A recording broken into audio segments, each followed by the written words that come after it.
Shalom jemaat Tuhan. Kita bersyukur karena anugerah Tuhan kita bisa ada sampai hari ini. Saya percaya kita semua dalam keadaan yang baik-baik saja karena Tuhan mengasihi kita semua. Mari sebelum kita merenungkan firman Tuhan, kita bersatu di dalam doa. Bapa, kami mengucap syukur kepadamu atas penyertaan-Mu yang luar biasa dalam kehidupan kami. Engkau menyertai kami, dan hari ini kami akan merenungkan firman-Mu. Engkau berkati hamba-Mu yang akan menyampaikan, dan juga jemaat Tuhan yang akan mendengarkan. Kami sambut firman-Mu dengan penuh ucapan syukur. Haleluya. Amin. Jemaat Tuhan, ketenangan jiwa atau ketenangan hidup adalah hal yang penting dalam hidup kita. Karena ketika kita tidak tenang, maka kita tidak akan bisa berpikir jernih dan hanya bisa emosi dan menyalahkan keadaan yang terjadi. Seringkali orang lebih suka ketenangan yang sementara. Manusia selalu ingin instan.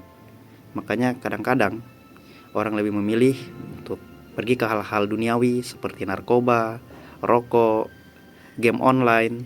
Tetapi semuanya itu hanyalah sementara.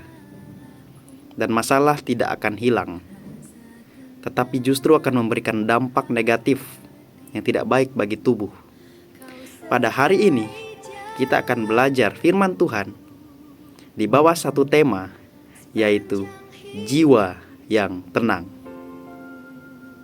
Jemaat Tuhan, ketika kita mendengar kata jiwa yang tenang, apa yang ada di pikiran kita?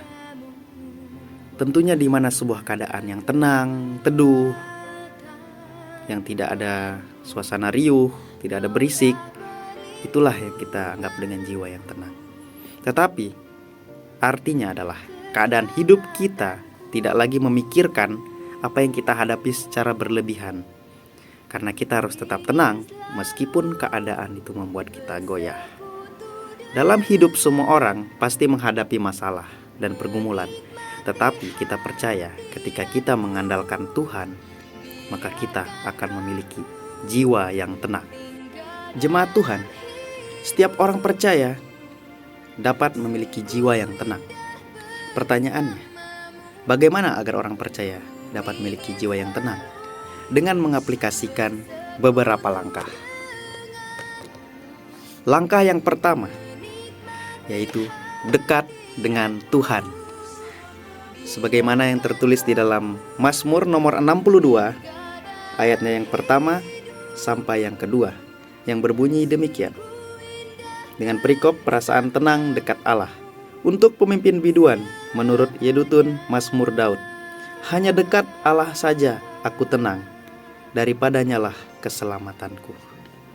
Bapak Ibu jemaat Tuhan, kita tahu bahwa Mazmur yang ditulis oleh Raja Daud, di mana dia mengatakan bahwa hanya dekat Allah saja ia tenang.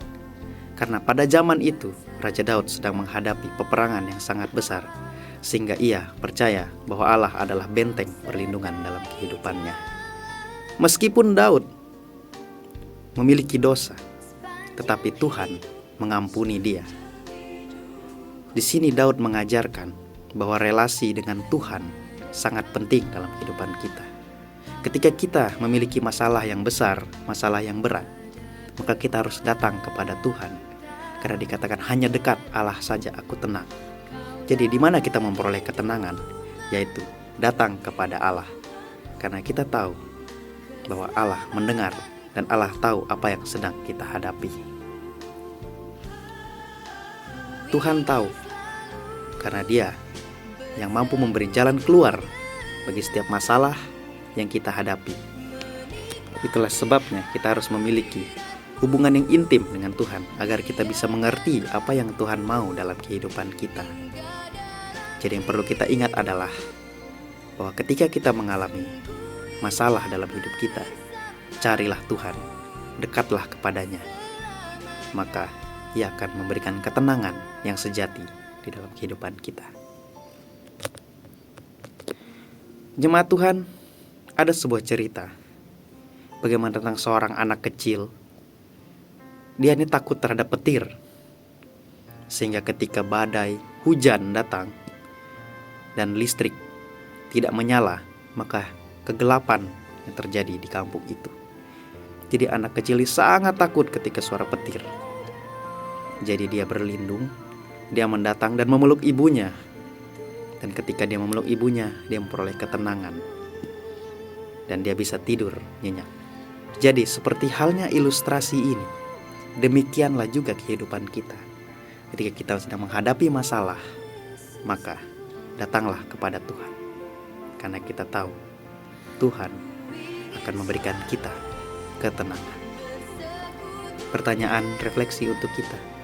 Sudahkah kita membangun relasi yang baik dengan Tuhan selama ini? Mari kita jawab masing-masing dalam hati kita. Jemaat Tuhan, kita akan masuk kepada langkah yang kedua, yaitu beribadah atau bersekutu. Mari kita baca di dalam Ibrani pasal 10 ayat yang ke-25. Janganlah kita menjauhkan diri dari pertemuan-pertemuan ibadah kita, seperti dibiasakan oleh beberapa orang. Tetapi marilah kita saling menasihati, dan semakin giat melakukannya menjelang hari Tuhan yang mendekat. Jemaat Tuhan, untuk memperoleh jiwa yang tenang, kita juga butuh yang namanya sesama kita orang percaya. Itulah kenapa dikatakan jangan menjauhkan diri dari pertemuan-pertemuan ibadah. Karena kita juga butuh orang lain untuk mendengarkan keluh kesah kita. Ketika kita juga membutuhkan Tuhan, maka kita juga membutuhkan sesama kita orang percaya untuk bisa mendengarkan apa yang kita sedang alami, apa yang kita sedang hadapi. Itulah yang dinamakan mengapa kita penting untuk datang kepada persekutuan atau ibadah. Karena di dalamnya kita bisa saling menguatkan, saling meneguhkan. Juga di dalam 1 Timotius pasal 4 ayatnya yang ke-8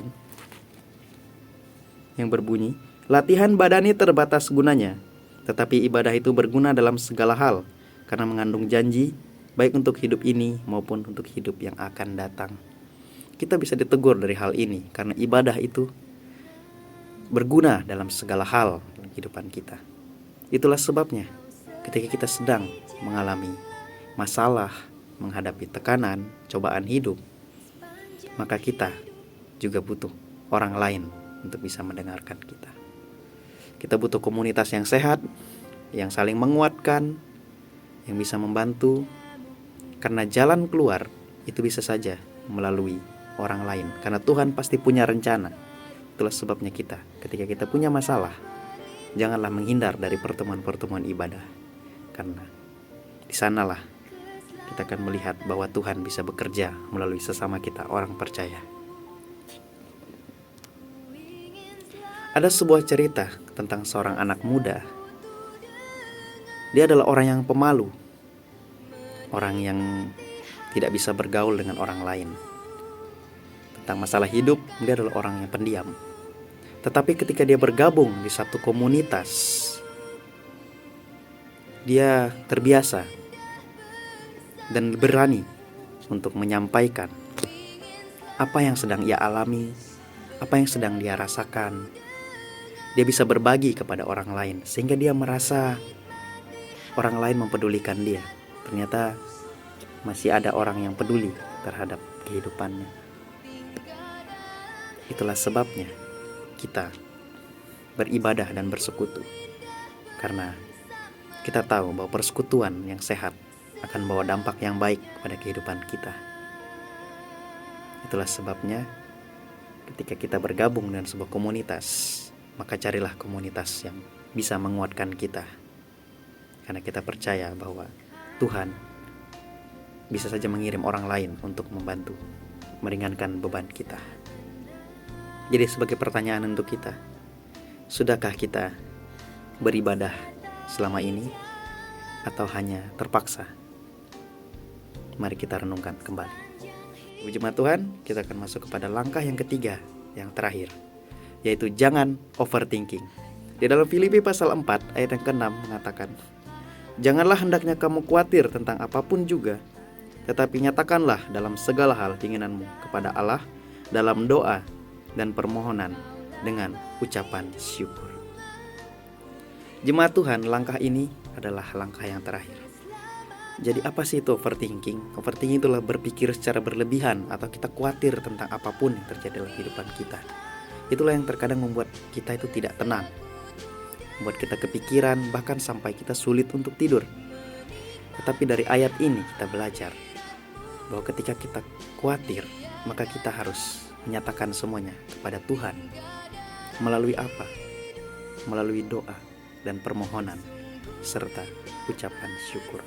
Jadi ketika kita sedang mengalami kekhawatiran, maka kita harus berdoa dan bersyukur. Itulah sebabnya ketika kita datang kepada Tuhan, maka Tuhan akan memberikan kita jawaban. Jadi untuk memperoleh jiwa yang tenang, kita tidak boleh berpikir secara berlebihan. Apa yang di luar kendali kita tidak perlu pikirkan. Karena kita percaya bahwa Tuhan pasti ada dalam setiap permasalahan hidup yang kita alami. Tuhan tidak pernah meninggalkan kita. Itulah sebabnya jangan berpikir apapun secara berlebihan. Percayalah kepada Tuhan. Nyatakanlah dalam doa dan permohonan kita. Apapun itu, baik masalah ekonomi, baik masalah pendidikan, bahkan masa depan kita serahkan semuanya kepada Tuhan. Berdoa kepadanya. Dan harus kita ingat, apa yang kita miliki sekarang, apa yang sedang kita dapat, kita harus ingat untuk bersyukur kepada Tuhan. Karena Dialah yang punya segalanya dan Dia tahu apa yang kita butuhkan. Jemaat Tuhan, ada sebuah cerita ilustrasi tentang seorang anak SMA. Ketika dia ingin menghadapi ujian, dia merasa panik. Dia merasa overthinking. Walaupun dia sudah belajar, tapi ketika dia melihat soal, dia merasa dia tidak mampu. Dan dia berpikir bahwa dia tidak akan bisa menyelesaikan dan mendapatkan nilai dengan baik. Jadi ketika dia sudah sangat panik, maka dia memutuskan untuk berdoa. Ketika dia berdoa, Tuhan memberikan dia hikmat dan ketenangan. Akhirnya dia bisa mengikuti ujian dan mendapatkan nilai yang baik. Dari cerita tentang anak SMA ini kita belajar bahwa apapun yang sedang kita hadapi, apapun yang sedang mengganggu pikiran kita, maka kita harus menyerahkannya kepada Tuhan. Berdoa dan bersyukur untuk apapun yang kita telah terima. Jemaat Tuhan yang saya kasihi dalam Kristus Yesus, sebagai kesimpulan buat kita, marilah kita ingat kembali untuk memperoleh jiwa yang tenang. Maka kita harus melakukan 3 langkah yang sudah saya jelaskan. Yang pertama adalah dekat dengan Tuhan. Yang kedua adalah kita beribadah dan bersekutu. Dan yang ketiga, jangan overthinking. Kiranya khotbah dan penyampaian ini dapat berguna untuk kita semakin bertumbuh di dalam Kristus, dan kita akan memperoleh jiwa yang tenang untuk setiap masalah yang sedang kita hadapi. Mari kita bersatu dalam doa. Tuhan, kami mengucap syukur, hamba-Mu telah selesai berkata-kata menyampaikan firman-Mu. Kiranya firman ini bertumbuh dalam hati kami, dan biarlah kami bukan hanya sekedar mendengar, melainkan kami juga menjadi pelaku firman. Kami berdoa dan mengucap syukur. Haleluya. Amin.